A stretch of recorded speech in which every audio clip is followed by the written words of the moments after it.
Bienvenidos a nuestra última cápsula de esta serie poderosísima que se llama Objeciones a Preguntas, una herramienta poderosa de litigación. Mi nombre es David Peñuela y en representación de la Escuela Internacional de Formación Jurídica quiero darle las gracias porque si usted está en este último capítulo quiere decir que ha aprendido muchísimo.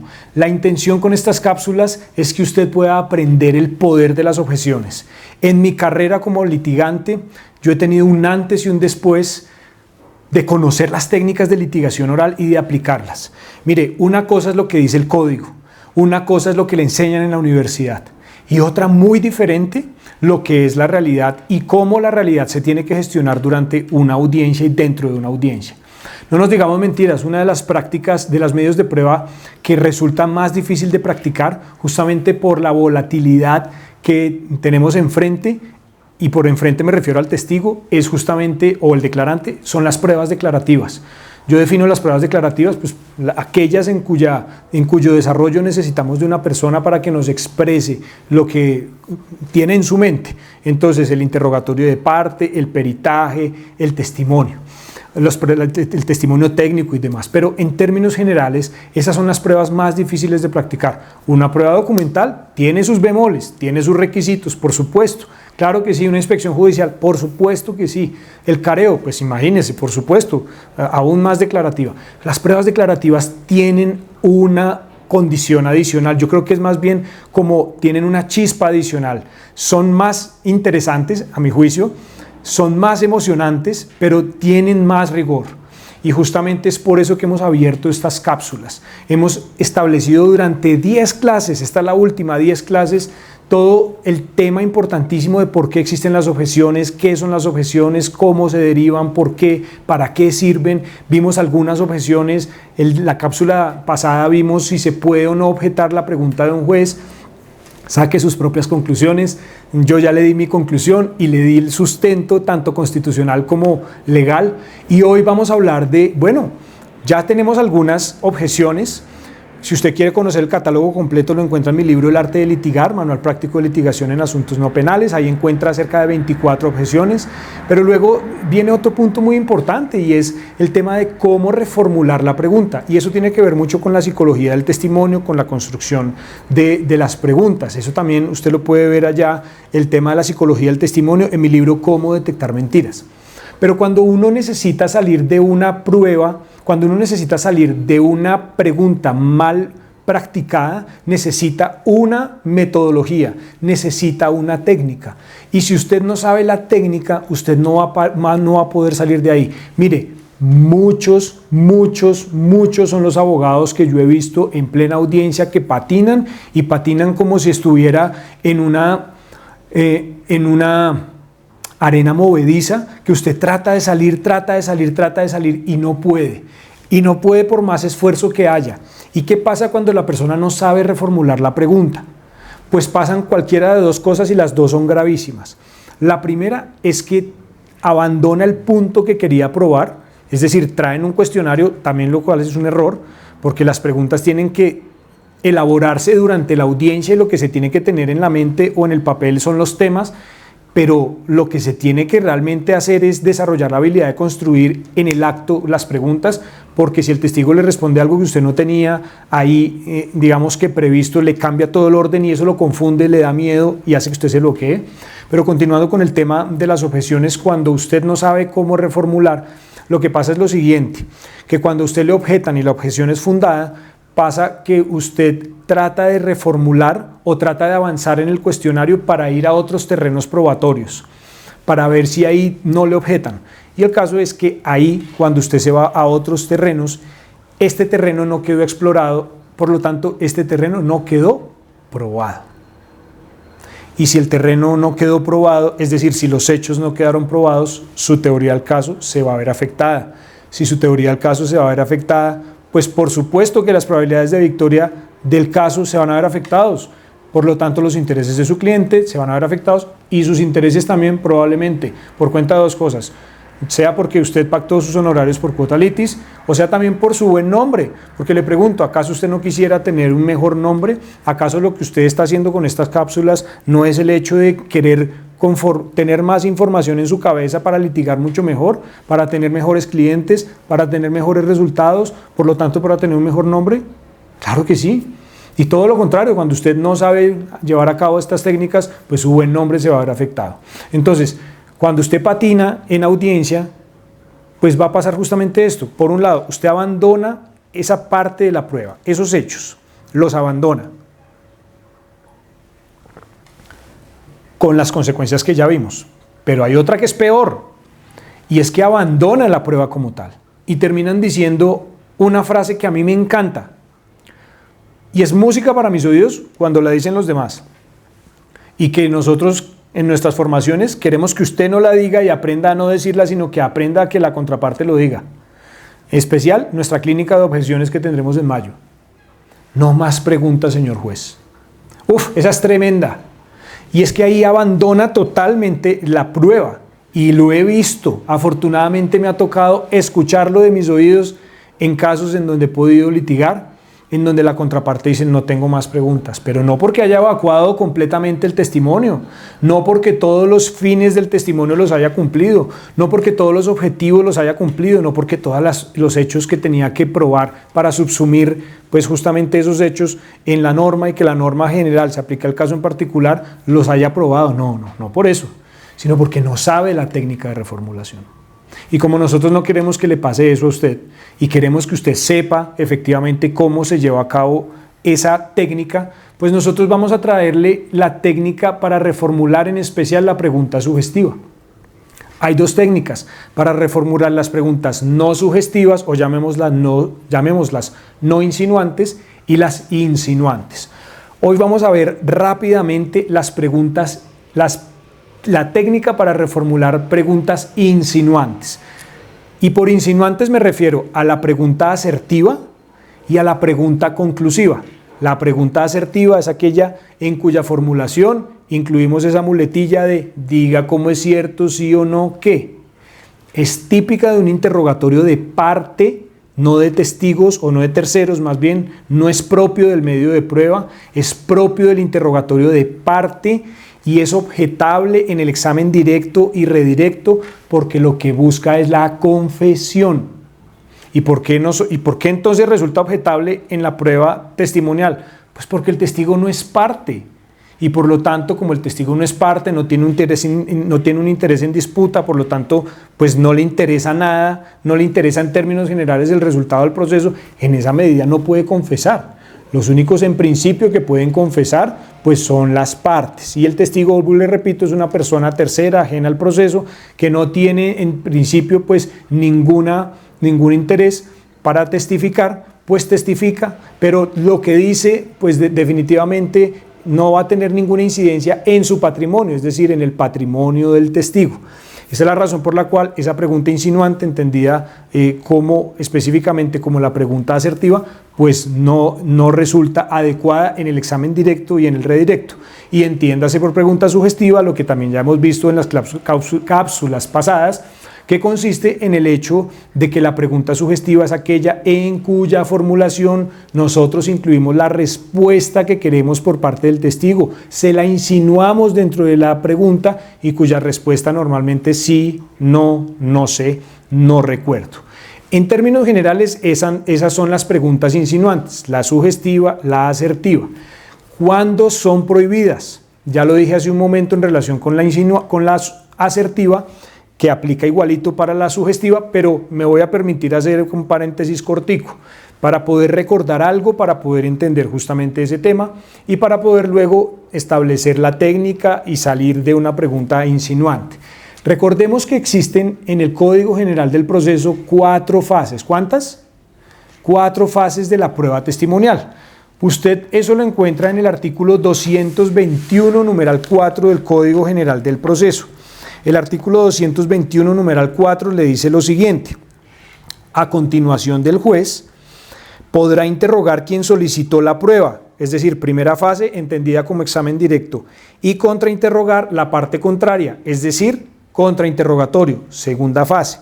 Le dice, en el mismo orden las partes tendrán derecho por una sola vez, si lo consideran necesario, a interrogar nuevamente, redirecto, tercera fase, con el fin de aclaración y refutación. La aclaración es la tercera fase y la aclaración y la refutación es la cuarta fase. ¿Listo? Entonces, la cuarta fase es lo que llamamos el recontrainterrogatorio. En resumen, son 4 las fases de la prueba testimonial, las fases de preguntas de la prueba testimonial de la mano del artículo 221, numeral 4, que lo acabamos de ver. Examen directo, contrainterrogatorio, redirecto, recontrainterrogatorio. Si usted quiere profundizar en este tema, vaya a las anteriores cápsulas porque ahí dimos esta información un poco más a fondo.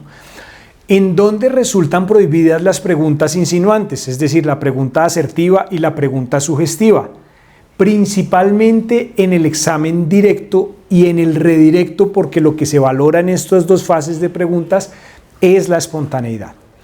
Teniendo claro este asunto, es decir, teniendo claro que efectivamente hay preguntas que siendo insinuantes son prohibidas en el examen directo y en el redirecto, la pregunta es cómo salimos de ahí, porque es que definitivamente, como le digo, he visto a varios colegas patinar, he visto a varios colegas morir en plena audiencia, abandonar la prueba, afectar su teoría del caso, afectar sus futuros honorarios, afectar su buen nombre, justamente porque no saben reformular. Entonces, como consecuencia de la gravedad de esto, vamos a ver un método. Normalmente nosotros enseñamos 2 métodos en nuestra clínica sobre objeciones. Acá le voy a compartir un método. El método tiene 4 puntos. ¿Cuántos? 4 puntos. Tiene 4 pasos. El primer paso tiene que ver con la declaración de la objeción. Es decir, usted deberá reformular la pregunta cuando a ello haya lugar, es decir, cuando la objeción implique la reformulación, porque hay objeciones en las que no hay que reformular sino retirar la pregunta. Entonces, lo primero que tiene que haber es la declaración de la objeción, porque objetar o recibir una objeción no necesariamente va a implicar que usted tenga que reformular la pregunta. ¿Me explico? Que a usted le digan objeción, señor juez, esa pregunta es sugestiva, no necesariamente va a implicar que usted tenga que reformular porque quien decide es el juez. Y puede que la pregunta no sea insinuante o que siendo insinuante sea válida. Por ejemplo, cuando estamos en presencia de un testigo hostil. Entonces, lo primero es que, así como en el fútbol, para que se detenga el juego, tiene que haber el silbato del juez. Acá pasa exactamente lo mismo. Para que se detenga el interrogatorio, el juez tiene que decidir la objeción. Porque el juez perfectamente puede decir, no procede la objeción, por favor, conteste. Así que, primer punto, antes de reformular, no basta con escuchar entonces la palabra objeción, sino que la objeción debe estar acompañada con la decisión de reformular, y ahí sí usted reformula. Entonces, primer punto, tiene que haber una declaración de la objeción, es decir, tiene que haber definitivamente una decisión de que se tiene que reformular. Segundo paso, segundo requisito. Debe haber conciencia del error. Y esto pareciera básico, pero es que es importantísimo. Esto aplica en la vida real y aplica también en los procesos. Usted no puede resolver un error, corregir un error si usted no es consciente del error. Y esa es la razón por la cual nosotros en la clínica de objeciones le invertimos tanto tiempo en que usted conozca cuáles son las objeciones, porque si usted conoce cuáles son las objeciones y cómo se configuran, cuando usted configure una en una pregunta mal hecha, va a poder rápidamente ser consciente. Si usted no es consciente de que es una pregunta sugestiva o en términos generales insinuante, usted no va a poder salir de la insinuación y no va a poder reformular. Así que lo segundo es tener muy claro el concepto de la objeción, en este caso de la insinuante, para que usted la pueda identificar rápidamente. Recuerde que la pregunta insinuante tiene como respuesta sí, no sé, no recuerdo. Eso es una pista muy importante que a uno le da justamente pues, las características y los rasgos de que, practiqué una pregunta sugestiva, realicé una pregunta sugestiva que está prohibida. Entonces, primero, el tema de que le declaren la objeción, de que le digan reformule la pregunta. Lo segundo es que haya una conciencia del error. Si no hay conciencia, no va a poder usted entender cuál es el error. Lo tercero, y esta parte es importantísima, esta parte es determinante. Y es que usted tiene que detectar, ¿cuál es la palabra? Detectar cuál es la respuesta que usted quiere escuchar. ¿Qué es lo que usted quiere escuchar cuando usted formula esa pregunta sugestiva? Y le voy a poner un ejemplo. Supongamos que yo estoy detrás de la cámara y acá hay otra persona donde yo estoy y yo le pregunto, ¿cierto que lo que usted tiene a sus espaldas es un espejo? ¿O son 3 espejos, 3 láminas de espejo, por ejemplo? Entonces, ¿esa pregunta es sugestiva? Claro, porque yo en la pregunta le estoy incluyendo la respuesta, es decir, que yo quiero que él me diga que a sus espaldas tiene 3 láminas de un espejo. Y la respuesta es de sí, no, no sé, no recuerdo. Como es sugestiva y suponiendo que estamos en un examen directo, pues yo tengo que reformularla. El tercer punto del método nos dice, usted tiene que detectar qué quiere escuchar. Y yo le preguntaría a usted acá en este punto, con esa pregunta de los espejos, ¿yo qué quiero saber? Pues lo que quiero saber es qué hay detrás qué hay a espaldas de la persona que está acá sentada. Entonces yo le podría preguntar, cuéntenos por favor, ¿cuál es el objeto o qué objeto tiene usted justo detrás de su espalda? Y la persona tendrá que decir, ¿es un espejo o son 3 láminas de espejo? Entonces, es muy importante saber qué quiero conocer con la pregunta, porque en la pregunta está la respuesta. Y en la pregunta está la forma de reformular la pregunta. Por eso tenemos que ser muy conscientes y muy ágiles. ¿Se acuerda que habíamos hablado de unas reglas para elevar la objeción? ¿Y se acuerda que una de esas reglas tenía que ver con la inmediatez? Bueno, pues eso y con la velocidad mental. Bueno, pues justamente, rápidamente usted va a tener que volver incluso en ese momento a escuchar la pregunta mentalmente que usted hizo y poder reformular. Yo le pregunté, claro, esa pregunta es sugestiva, le pregunté que si lo que tenía atrás era un espejo, ¿qué quiero saber? Pues qué es lo que tiene detrás. Entonces, y acá viene el cuarto punto, reformula la pregunta. Reformula la pregunta con las siguientes palabras. ¿Qué? ¿Quién? ¿Cómo? ¿Cuándo? ¿Dónde? ¿Por qué? ¿Para qué? ¿Cuántos? ¿Cuáles? Y otras palabras que usted se le puede imaginar que le permitan construir, y acá viene el quid del asunto, que le permitan construir preguntas abiertas y o cerradas. Dicho en otros términos, para salir de una pregunta sugestiva, insinuante, prohibida durante la práctica del examen directo y del redirecto, usted debe convertir esa pregunta sugestiva o insinuante en pregunta abierta o pregunta cerrada, que son preguntas que sí son permitidas dentro de un examen directo y de un redirecto porque no afectan la espontaneidad. ¿Cómo convertirla y cómo pasar de un asunto sugestivo, de una pregunta sugestiva a una pregunta abierta y o cerrada? Pues utilizando las palabras que ya le mencioné y justamente dirigiendo la pregunta a la intención que usted tenía con la pregunta sugestiva. Es decir, usted quiere saber qué hay detrás qué hay pegado en la pared detrás de la espalda de quien está acá. Pues entonces utiliza la palabra qué y con la intención construye la pregunta. ¿Cuál es el objeto o qué es lo que usted tiene detrás de la espalda? Otro ejemplo. ¿Cierto que usted es dueño de un carro BMW? ¿Qué quiero saber? Pues si la persona es dueña de un carro BMW. ¿Cómo reformulo? Pues preguntándole cuál es la marca del carro de la cual usted es dueño. Y es un ejercicio bacanísimo que nosotros hacemos en la clínica de objeciones, en la cual ponemos a los estudiantes y a los litigantes a hacer varios ejercicios de reformulación, porque la práctica hace al maestro, y la forma en la que usted puede reformular rápidamente la pregunta es justamente intentándolo una y otra vez, pero no en la audiencia y no patinando en la audiencia, no, en los escenarios que nosotros creamos en donde simulamos audiencias. Ahí es donde vale la pena que usted pueda cometer errores, porque en la clínica lo que yo voy a hacer es que cuando usted realice el ejercicio de simulación de audiencia construyendo preguntas para medir justamente cuál es la técnica que usted está aplicando en la formulación de preguntas, para medir su técnica de reformulación, luego de eso va a venir una retroalimentación de mi parte, una retroalimentación personalizada, para que yo le diga a usted, mire, Juanito o Juanita, ¿sabe qué es lo que pasa? Que yo vi que usted tiene una muletilla. Yo vi que, por ejemplo, usted está haciendo preguntas compuestas. Yo vi que usted está utilizando un lenguaje que no es muy claro.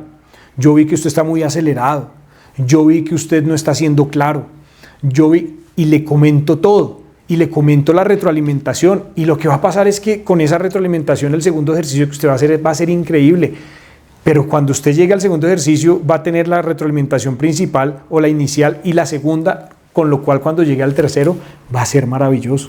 Y usted en 3 días va a ver un incremento significativo de sus habilidades de litigación. Y le cuento que dejar en serio, en modo arena movediza a la contraparte y escuchar con sus oídos, no con los míos ya, sino con sus oídos, esa melodía de no más preguntas, señor juez, porque abandonaron la prueba. Eso es una tremenda victoria para usted, que lo fortalece en autoestima, le quita los miedos, eleva las probabilidades de victoria. Y si usted tiene su cliente al lado, ni se diga. Justamente su buen nombre se va a ver fortalecido, pero donde no, y donde sea usted el que esté en la arena movediza y que su cliente esté al lado, adivine cómo va a terminar hablando su cliente respecto a usted. Así que invitadísimos a la clínica de objeciones que tendremos 17, 18 y 19 de mayo en Bogotá presencial. Mi nombre es David Peñuela y de esta manera cerramos esta serie. Ha sido un placer enorme, espero que disfrute esta serie, vuelva y vea los videos y compártalo con todas aquellas personas que necesiten esta información. Síganos en nuestro canal y nos vemos en la cima.